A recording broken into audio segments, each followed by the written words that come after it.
নমস্কাৰ বন্ধু বান্ধৱীসকল, S digital ছাৰ্ভিচলৈ আপোনালোক সকলোকে স্বাগতম জনাইছোঁ। তো বন্ধুসকল, আজি আমি এই ভিডিঅ'টোত আলোচনা কৰিম মাটিৰ জমাবন্দী কপি আপোনালোক কেনেকৈ এপ্লাই কৰিব পাৰিব। তো বন্ধুসকল, ঘৰতে বহি মাটিৰ জমাবন্দীৰ কাৰণে এপ্লাই কৰক। কেনেকৈ কোনটো পৰ্টেলত জমাবন্দীৰ কাৰণে আপুনি এপ্লাই কৰিব লাগিব তাৰ সম্পূৰ্ণ ডিটেইলছ আমি আজি এই ভিডিঅ'টোত আলোচনা কৰিম। তো বন্ধুসকল, যদি আপুনি মোৰ এই চেনেলটোত নতুন তেনেহ'লে মোৰ এই চেনেলটো ছাবস্ক্ৰাইব কৰি দিব আৰু কাষত থকা বেল আইকনটো প্ৰেছ কৰি দিব, কিয়নো মই যেতিয়াই লেণ্ড ৰিলেটেড এনেকুৱা নতুন ভিডিঅ' আপলোড কৰোঁ তাৰ নটিফিকেশ্যনটো আপুনি পাই যাব। তো বন্ধুসকল, পলম নকৰি বলক ভিডিঅ'টো আৰম্ভ কৰোঁ। বন্ধুসকল, প্ৰথমতে আপুনি আপোনাৰ ফোনৰ পৰা ক্ৰম ব্ৰাউজাৰটো আপুনি অপেন কৰি ল'ব। ইয়াতে আপুনি চাৰ্চ কৰিব ARTPS বুলি আপুনি চাৰ্চ কৰিব গুগল বাৰত। এনেকৈ চাৰ্চ কৰাৰ লগে লগে আপুনি ইয়াতে ৱেবছাইটটো পাই যাব, অসম চৰকাৰ rtps.assam.gov.in বুলি এই ৱেবছাইটটো, এইটো লিংকটোত আপুনি ক্লিক কৰি দিব। বন্ধুসকল, ক্লিক কৰাৰ লগে লগে আপুনি এই ৱেবছাইটটোত সোমাব পাৰিব। তো বন্ধুসকল, ইয়াতে চাওক, ইয়াতে আছে right to public service, short ফৰ্মটো হৈছে RTPS। তো বন্ধুসকল, ইয়াতে আপুনি এটা আপোনাৰ একাউণ্ট বনাব লাগিব। তো বন্ধুসকল, একাউণ্ট বনাবলৈ হ'লে আপুনি ইয়াতে লগইন ৰেজিষ্টাৰ বুলি আছে, ইয়াতে আপুনি ক্লিক কৰি দিব। তো বন্ধুসকল, ইয়াতে ক্লিক কৰাৰ পাছত আপুনি নেক্সট আহিব লগইন ফৰ আদাৰ ছাৰ্ভিচ। ইয়াতে লগইন ফৰ আদাৰ ছাৰ্ভিচত আপুনি ক্লিক কৰি দিব। তো বন্ধুসকল, নেক্সট আপুনি আহিব, যদি আপোনাৰ একাউণ্টটো বনোৱা আছে তেনেহ'লে আপুনি লগইন কৰিব, আৰু যদি আপুনি প্ৰথম আপুনি একাউণ্টটো ৰেজিষ্টাৰ কৰিব লাগিব। ইয়াতে ৰেজিষ্টাৰ হিয়াৰ বুলি আছে, ইয়াতে আপুনি ক্লিক কৰি দিব। বন্ধুসকল, ইয়াতে ক্লিক কৰাৰ পাছত আপুনি ইয়াতে আপোনাৰ ফুল নেমটো এণ্ট্ৰি কৰিব আৰু আপোনাৰ ইমেইল ID এণ্ট্ৰি কৰিব। তাৰপিছত আপোনাৰ মোবাইল নাম্বাৰটো এণ্ট্ৰি কৰিব। মোবাইল নাম্বাৰ এণ্ট্ৰি কৰাৰ পাছত আপোনাৰ আপুনি পাছৱৰ্ড দিব লাগিব। 8টা কেৰেক্টাৰ্ছৰ ভিতৰত আপোনাৰ হ'ব লাগিব। তাৰপিছত আপুনি আপোনাৰ ষ্টেটটো চিলেক্ট কৰিব। ষ্টেটটো চিলেক্ট কৰাৰ পাছত বন্ধুসকল ছাবমিট কৰিব। ছাবমিট কৰাৰ লগে লগে আপোনাৰ একাউণ্টটো সম্পূৰ্ণ হৈ যাব। তো বন্ধুসকল, মোৰ যিহেতু পৰ্টেলটো বনোৱা আছে, তো কেনেকৈ জমাবন্দী কপি এপ্লাই কৰিব তাৰ ডিটেইলছটো আমি যিহেতু আজিৰ এই ভিডিঅ'টোত আৰম্ভ কৰিম। তো বন্ধুসকল, বলক মই এই আপোনালোকক সম্পূৰ্ণকৈ দেখাই দিছোঁ কেনেকৈ এপ্লাই কৰিব। লগইন হোৱাৰ পাছত বন্ধুসকল, এনেকুৱা ইণ্টাৰফেচ আপোনাৰ আগত আহিব। আপুনি চাব, ইয়াতে চাৰ্চ বাৰত আপুনি জমাবন্দী বুলি চাৰ্চ কৰিব। জমাবন্দী চাৰ্চ কৰাৰ লগে লগে ইয়াতে চাব issuance of certified copy of Jamabandi or record of right, এইটো অপশ্যনটোত আপুনি ক্লিক কৰি দিব। ইয়াতে দুটা অপশ্যন চাব আপুনি, চাৰ্টিফাইড কপি অফ জমাবন্দী, এইটো অনলি আমাৰ অসমৰ কাৰ্বি আলং ডিষ্ট্ৰিক্টৰ কাৰণে হয়। তো বন্ধুসকল, এইটো কৰিব নালাগে, আপুনি ওপৰৰ প্ৰথমটো যোনটো আছে এইটোত আপুনি ক্লিক কৰি দিব। এইটোত ক্লিক কৰাৰ লগে লগে বন্ধুসকল আকৌ আপুনি আহি যাব, নতুন ভাৰ্চন দিছে পৰ্টেলটো, এনেকৈ আহিব। নতুন ভাৰ্চনত আপুনি এনেকৈ আপুনি ক্লিক হিয়াৰ বুলি আছে, ইয়াতে আপুনি ক্লিক হিয়াৰত ক্লিক কৰি দিব। ক্লিক হিয়াৰত ক্লিক কৰাৰ লগে লগে বন্ধুসকল নতুন ভাৰ্চনত আপুনি আহি যাব। ইয়াতে certified copy of Jamabandi or records of right চিটা বুলি আছে। ইয়াতে আপোনাৰ যোনজন এপ্লিকেণ্ট আছে আপুনি আপোনাৰ নামটো ইয়াতে এণ্ট্ৰি কৰি দিব, আপোনাৰ মোবাইল নাম্বাৰটো এণ্ট্ৰি কৰি দিব। তাৰপিছত আপোনাৰ এড্ৰেছ লাইন 1 লিখিব, এড্ৰেছ লাইন 2 লিখিব, এড্ৰেছ লাইন 3 মানে আপোনাৰ পোষ্ট অফিচ লিখিব, PS লিখিব আৰু ডিষ্ট্ৰিক্টটো লিখিব। তাৰপিছত আপোনাৰ পিনক'ডটো দিব।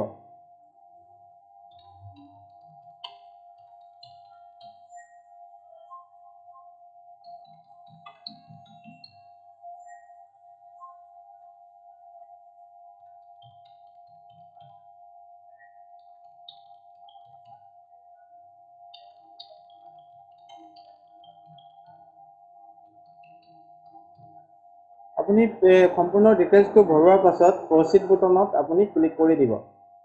প্ৰচিড বটনত ক্লিক কৰাৰ লগে লগে আপোনাৰ এনেকৈ মেছেজ দিব আৰ ইউ চিয়'ৰ বুলি। তেতিয়া আপুনি আকৌ প্ৰচিডত ক্লিক কৰি দিব। প্ৰচিডত ক্লিক কৰি দিয়াৰ পাছত আপোনাৰ সম্পূৰ্ণ ডিটেইলছটো এনেকৈ চাব পাৰিব। ইয়াতে আপোনাৰ লেণ্ড ডিটেইলছটো ভৰাব লাগিব। তো লেণ্ড ডিটেইলছটো ভৰাবলৈ প্ৰথমতে আপুনি ইয়াতে চ'ৰ্চ ডিষ্ট্ৰিক্ট বুলি আছে, আপোনাৰ জিলাটো আপুনি চিলেক্ট কৰি ল'ব।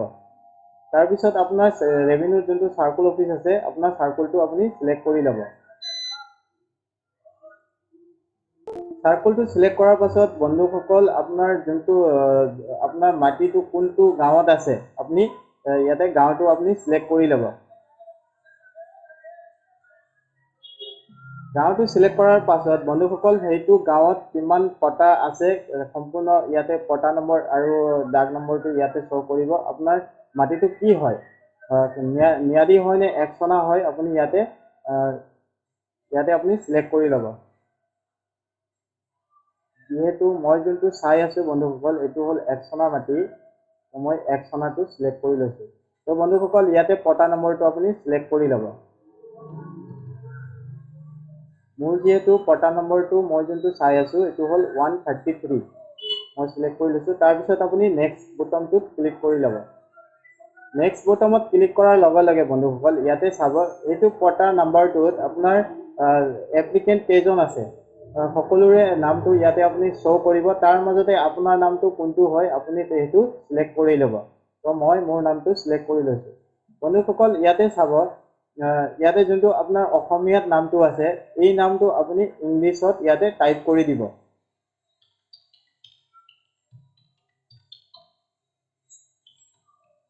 তাৰপিছত আপুনি জেন্ডাৰ সিলেক্ট কৰিব।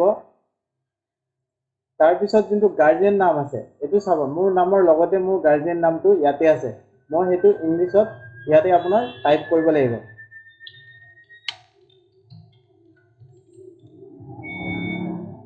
তাৰপিছত আপোনাৰ ডেট অফ বাৰ্থটো আপুনি সিলেক্ট কৰিব।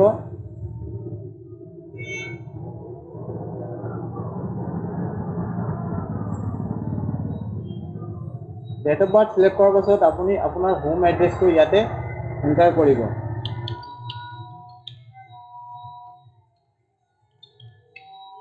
তাৰপিছত আপুনি নেক্সট বুটামটোত আকৌ ক্লিক কৰি দিব। নেক্সট বুটামটো ক্লিক কৰাৰ পাছত আপুনি আপোনাৰ যোনটো খাজনাৰ ৰচিদ, আপোনাৰ খাজনাৰ ৰচিদটো আপ টু ডেট হ'ব লাগিব। লগতে আপোনাৰ খাজনাৰ ৰচিদ যদি নাথাকে আপোনাৰ ক্লিয়াৰেন্স, যদি খাজনা দিয়া ক্লিয়াৰেন্স চাৰ্টিফিকেট আছে আপ টু ডেট আপুনি সেইটো আপুনি ইয়াতে আপলোড কৰিব পাৰিব। তো বন্ধুসকল ইয়াতে আপোনাৰ খাজনাৰ ৰচিদটো আপলোড কৰিব লাগিব। মই ইয়াতে খাজনাৰ ৰচিদটো আপলোড কৰি দিছো। তো বন্ধুসকল তাৰপিছত আপুনি নেক্সট বুটামটোত ক্লিক কৰি দিব। যেহেতু খাজনাৰ ৰচিদৰ হেৰিটো বেছি হৈছে সাইজটো, মই আকৌ আপলোড কৰি দিছো।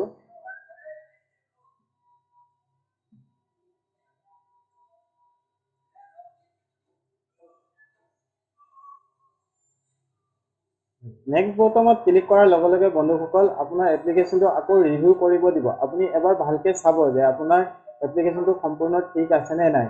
ভুল যদি কিবা হৈছে আপুনি আকৌ বেক হৈ আপুনি শুধৰণি কৰিব পাৰিব। তো বন্ধুসকল এনেকৈ সম্পূৰ্ণ আপুনি চাব।